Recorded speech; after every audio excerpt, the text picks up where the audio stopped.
my name is Thais Gibson, and I'm so excited to welcome you to the Emotional Mastery Introductory course. Thank you so much for joining. I'm really excited to be on this journey with you and to help you transform any areas of limitation that you feel that you're experiencing in your life. If you haven't had the chance to do so already, please make sure you download your workbook. We will be going through all sorts of exercises in almost every module of this course, so it's really important that you take your workbook out, have it ready so that you can follow along and do some of the work with me. If you also have any questions, please make sure that you check out the group discussion board at the Personal Development School Facebook page, where you'll have the opportunity to connect with other like-minded people, share your learning, share your experiences, ask questions, and we'll be coming in and overseeing all the questions and making sure that there's answers provided to you. Let's get into the topics for today. So first and foremost, you're going to learn today a little bit about how the subconscious mind works. I'm going to go through some really key pieces that will help you to better understand your reality and how your mind is working either for or against you at different times.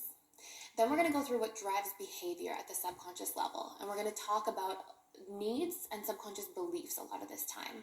We'll also go through a little bit of the impact of both of these, and then we're going to learn about how to start doing some reprogramming and repatterning work and the absolute necessity of awareness. So to begin, I'm going to start by illustrating the story of a client who came to me years ago, and for the sake of the story, I've changed this person's name to Amy.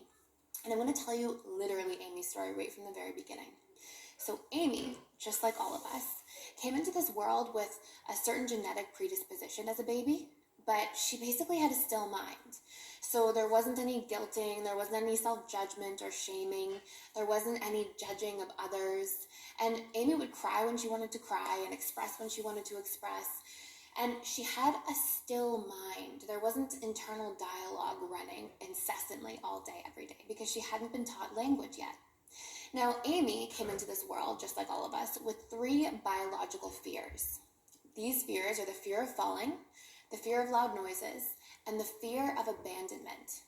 Amy, just like all of us, picked up any fears later on in life through conditioning, through programming. So all of our fears are literally the result of conditioning. So Amy comes into this world, she starts going through the process of classical conditioning.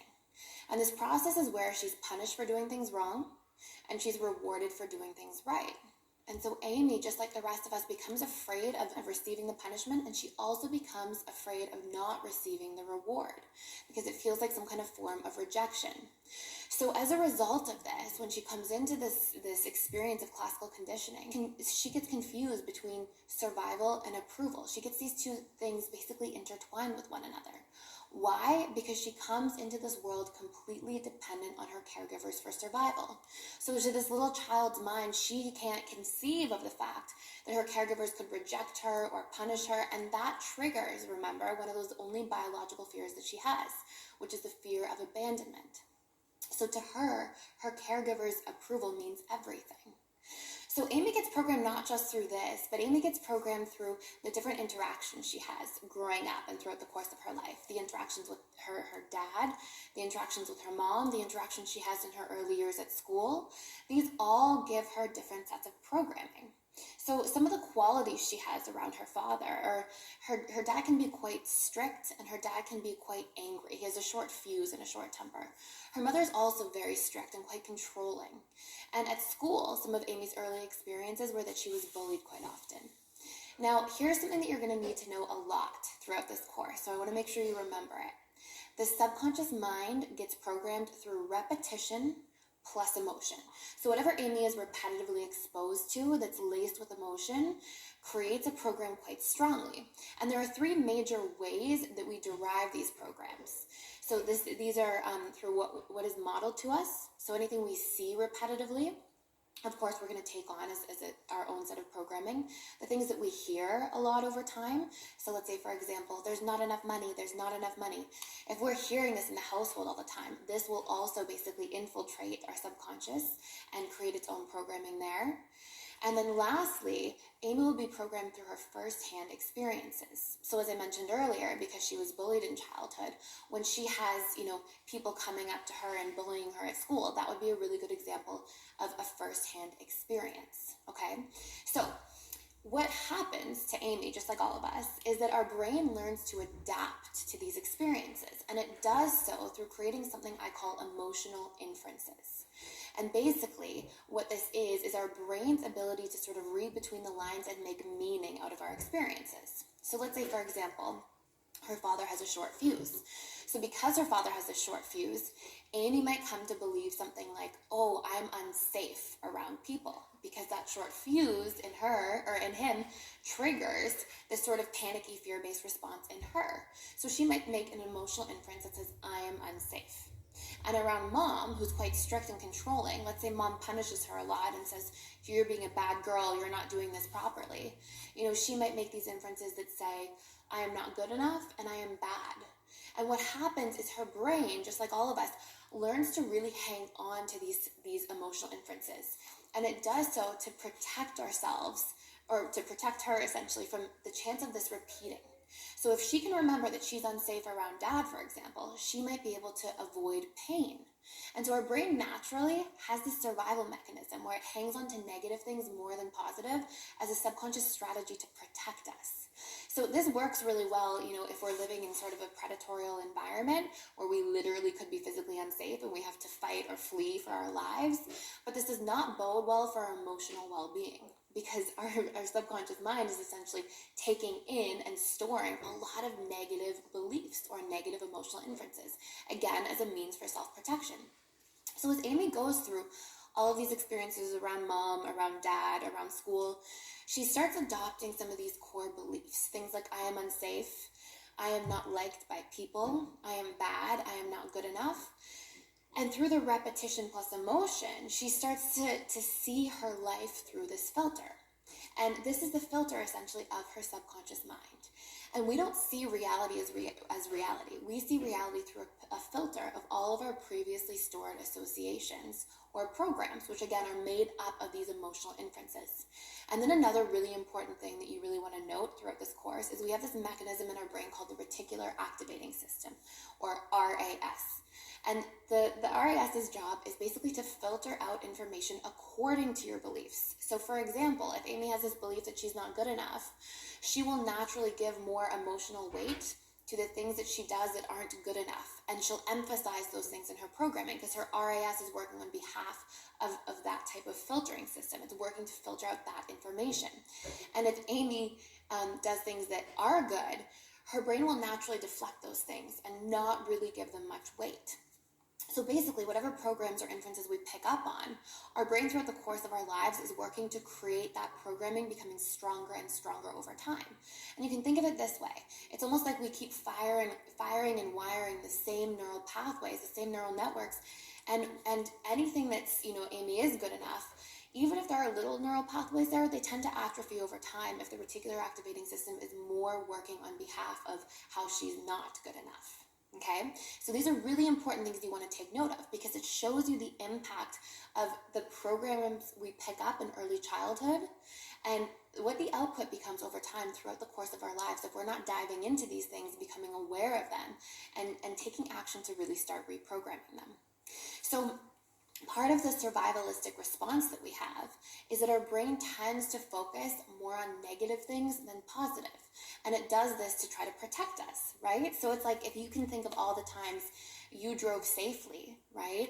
And then maybe, God forbid, you were in some kind of little accident one day in a car, your brain isn't like focusing on all the times you drove safely and giving those things emotional weight. Your brain is like, oh my gosh, I had a bad experience in the car. And then it creates this fear-based response in relationship to getting back in a car again. And so this is a really good illustration of how your brain tends to give more weight to the negative than positive, just as a means of protection and survival. So Amy's programs, these are some of the core programs she comes out of childhood with. Okay, so she's got her school where she's bullied, she's got her father with certain qualities, the short temper, the short fuse, her mother controlling and strict, and these are some of Amy's core programs that she adopts from these experiences. She believes that she is unsafe, okay, and her brain and her reticular activating system has really wired in this program and works on behalf of filtering out times that she's safe and really emphasizing times she feels unsafe. She grabs this program that says, I am helpless and powerless, which she largely derives from being bullied and then from some of her painful experiences with dad's short fuse and anger, especially when she's really little and dad's, really big and can be loud and scary sometimes. She grabs this core belief that says, I am not good enough. And again, that largely comes from her strict mother, who's constantly telling her what she's doing wrong and underemphasizing what she's doing right or how she is good enough. And she also grabs this program that says, I am bad, because she's constantly being told, and remember that's one of the 3 ways that we get those programs, is what we hear repetitively. She's constantly being told, you're bad, you're a bad girl, this wasn't good. And so she picks up all of that. And lastly, one of the major core programs she picks up is, I am unlikable. Again, coming from some of the ways that she's bullied and how she tends to struggle and just be challenged fitting in her school environment. So Amy grows up, she's programmed, and here's another really important thing you want to note. Your conscious mind can't very well outwill your subconscious mind. It can for very short periods of time, but it doesn't last. So this is why you'll hear things like it takes 21 days to create a new program. It's because it takes really 21 days to create a new set of neural networks that can fire and wire for long enough that they start to become strong enough as the old neural networks atrophy over time. And that's how we actually create replacement habits. And so this is another reason that you see things like people really struggling with addiction. And even though they might consciously so badly want to outwill some of the challenges that they're facing, they keep coming up against this sort of invisible wall. And what this really is that their subconscious has this set of ways wired in of dealing with things. And even though the conscious mind may want to stop or put an end to it, the subconscious mind is the one really running the show. So just like that, Amy goes into her adult life, she's programmed, and her subconscious mind wants familiarity. This is another really important piece. Our subconscious mind really wants to create its comfort zone. Its job is it's highly focused on survival. So it's not really interested in how happy you are or if you're emotionally thriving or if you're experiencing a nice state of peace or well-being. Your subconscious is like, okay, are we surviving? Are things working? And your brain is largely wired this way. So whenever we have painful experiences, how your brain interprets this information is, okay, that was a really hard time and we survived. So whatever we did must be working. So think about this for a second. If you have a program that says, I'm not good enough, I'm unsafe, every time you have an experience that may trigger that again, your subconscious almost wants to make you still feel like that. Because again, it goes, well, we survived, so this is working, this is good. And so your subconscious, and you'll hear me say this a lot throughout this course, it really wants to maintain its subconscious comfort zone. Okay, it really wants familiarity. This is another part of the reason we tend to be so resistant to change as a species. So Amy, just like all of us, sees her reality through a filter of the past. Okay, and this filter is sort of like overlaid or reprojected onto her present reality. So I want you to imagine this for a moment. Imagine you're Amy, and some of your core programs are, I am unsafe, I'm not good enough, I'm unlikable, just to name a few of those key ones. Imagine you now want to go make new friends, but these are the things that you believe about yourself. And imagine that your subconscious mind, as a means of helping to protect you, keeps relaying these previously stored programs onto your current experience. How do you think Amy will act when she goes to meet new people and potentially start new friendships versus how do you think somebody would act who believes that they are good enough and they are likable and they get along easily with people, and that's what they're projecting onto their reality? So if we're not aware of what's existing in our own filter, they can really act as major handicaps in the way that we view our life and in the way we respond to our circumstances. So some of Amy's behavioral qualities: she's hypervigilant, she's quite quiet and withdrawn, she sort of has these bouts of passive aggressiveness, and she has really poor boundaries. And she had been diagnosed by our Western healthcare system as having anxiety, depression, and post-traumatic stress disorder. And she was on medication, traditional SSRIs, which are selective serotonin reuptake inhibitors, to help fix neurochemical levels in the brain. So here's something really important that I want you to know. While I very firmly believe in our Western healthcare system in many, many ways, sometimes, and in this case with things like SSRIs, we may also be treating just the symptoms and ignoring the root problems of how these things have come about in the first place. And here's a really good example of this. And just as a disclaimer before I go into this information, I'm definitely not saying to anybody to go off their depression medication or anything like that, not to go off any medication, but I do want you to understand that these may be really good band-aid solutions or temporary fixes, and there may be some components we have to address in the subconscious mind to create long-term change, transformation, and resolution of the problems that we're facing. And so I'm going to give you an example of sort of how this is working. As Amy grabs these beliefs from her childhood, so I am unsafe, I am helpless, I am unlikable, all these different beliefs she extracts. These beliefs produce patterns of thought. So these beliefs are sort of like tree trunks, and the thoughts that come off of them are sort of like the tree branches. So a belief where I am unsafe, Amy might walk into a room full of people with this belief and go, oh, these people are going to say something mean to me, they're going to attack me, they're going to talk about me, they're going to bully me, and that belief, I am unsafe, will create all those sort of tree branches of thought. And now these thought patterns produce emotional responses, and belief patterns can too. The two combined will create these emotional outputs. So think of how you would feel if you were Amy and you're thinking these types of thoughts in a room full of people. You might feel anxious, you might feel afraid, you might feel sad, you might feel hopeless. And neuroscience has proven that every single decision we make as human beings is actually based on our emotions. So even those of us who think that we're very logical or rational thinkers, we're actually making emotionally based decisions at the tipping point, and then we are just very quick to rationalize or justify them through logic. So it's like this. It's like beliefs are creating thoughts, which are creating emotions, which are then creating our actions. And this cycle or this pattern tends to sort of develop in a cyclical way. It sort of like recreates itself. So then our actions can then further create our beliefs or our thoughts, or can come back and create more of our emotional responses. And so this pattern sort of continues. And here's the really important part. As those beliefs create thoughts, which create emotions, those emotions are made up of neurochemical reactions. So think about it this way. If you're having unsafe thoughts, or you're running the belief pattern that I'm unsafe, and you're thinking all these thoughts that come with that, then you are going to be feeling, let's say, anxious and worried, and you're going to have a cortisol response and a norepinephrine response. So your beliefs are literally impacting your neurochemistry and thus your physiology. And if you're thinking really happy thoughts about how you can't wait to connect with people and how much you love meeting new people, you're going to have like an oxytocin response, which is the bonding neurochemical, or a nice serotonin response for well-being, or dopamine for a little bit of that excitement. So your thoughts are literally impacting not just your emotions and your actions, but they're impacting your physiology. They're impacting whether you're in fight or flight mode or in rest and digest mode, whether you're activating your sympathetic or parasympathetic nervous system. So your mind is inevitably like so tied into your body, and all of the responses are sort of working with each other, either downward spiraling or upward spiraling at almost any time.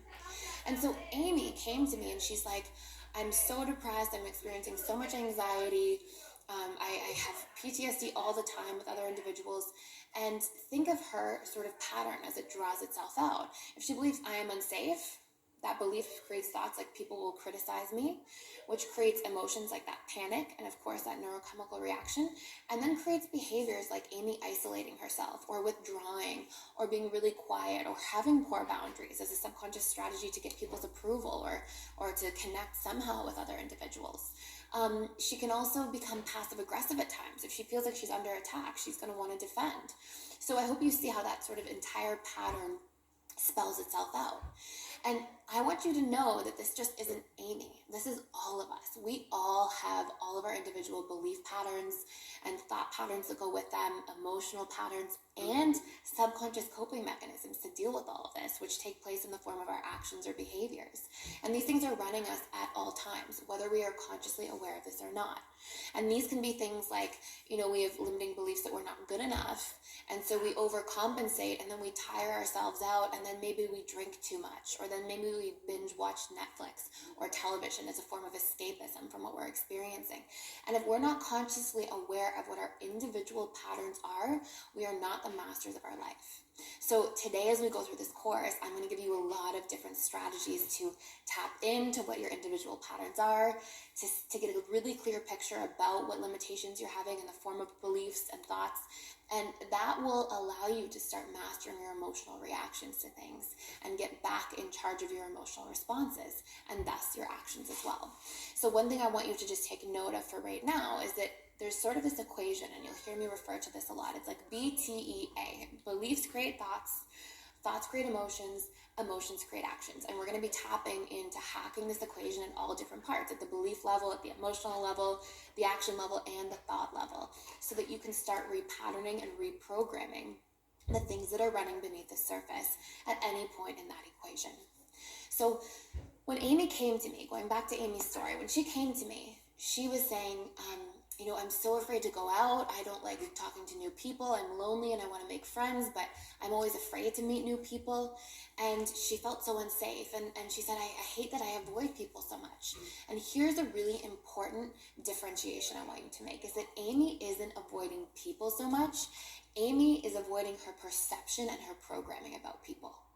And the really beautiful part about this is that when we realize that it's not about our external environment, it's about our stored unconscious perception of it, we can start doing the work on that, because that's in our power and that's in our control. And it's from that space that we can start to create real change. So think of it this way. It's not like stimulus response, like we're taught so often. It's stimulus passing through a perceptual filter, which then creates a response and passes back out that same filter. So it's like stimulus, perception, response. And our perception, when we become consciously aware of it, is under our control. And this is what you're going to learn today. So Amy grows up and she learns to blame the unknown. She blames things like a chemical imbalance, or she blames the outside world for being too difficult and too competitive. And she doesn't realize that what's actually happening is that she sees her reality through a filter of the past. And what she's doing is reprojecting her past experiences onto the present. So to give you another example to really illustrate this, I want you to imagine that there's two men. And let's call these men Tom and Bob. And let's say Tom has had really positive experiences with women his whole life. Let's say he was close to his mother, and let's say that he was close to his sisters and had positive, healthy romantic relationships. And let's say Bob had basically the opposite. Let's say his mother left when he was young. Let's say his romantic partners cheated on him or betrayed him in different ways. And let's say he had, sort of frictionless relationships with his sisters growing up. Now, let's say you take Tom and Bob, and they're supposed to go to some kind of conference, and they end up in a room that's an all-female conference by accident. And let's say as they walk up to the door, they open and they see all these different women sitting in the conference room. Well, Tom is probably going to have like a relatively positive emotional response to this. He's going to feel comfortable and safe, and he might have some dopamine or serotonin chemical responses, maybe even oxytocin. He's excited to connect with all these different women and share, and he feels quite at home in that environment. And let's say Bob goes up to the door. He's going to feel totally different. He might feel cortisol and norepinephrine and a stress response, and his body language might shut down, and he might sort of tighten in his torso and experience a lot of tension in his body. And so what's happening is, even though Tom and Bob are seeing the exact same reality, let's say it's before they even interact with a single woman, they're just standing at the door, they're seeing the exact same reality, but they're seeing it through a filter of their previously stored associations. So it's really important for us to be able to notice what our individual stored associations are about the world, about relationships, about work, about ourselves, about our ability to succeed, about money, about family, about all these different really important facets of our individual lives, so that we can start plucking out and sort of de-weeding what's no longer serving us. And so Amy has all these subconscious programs working against her that she may not even be aware of, or she wasn't aware of at the time. And the really important thing to note is that we all have our own version of Amy's story. We all go through some kind of form of trauma, and this can even just be our conditioning and socialization process in childhood, and we all reproject. We all reproject our past experiences onto our present.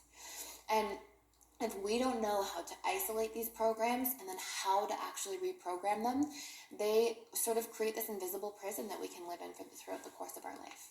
So today, you're going to learn your personal set of BTEA, your personal set of beliefs, thought patterns, emotional patterns, and actions, which are also sort of like your coping mechanisms to deal with some of the negative side of this programming.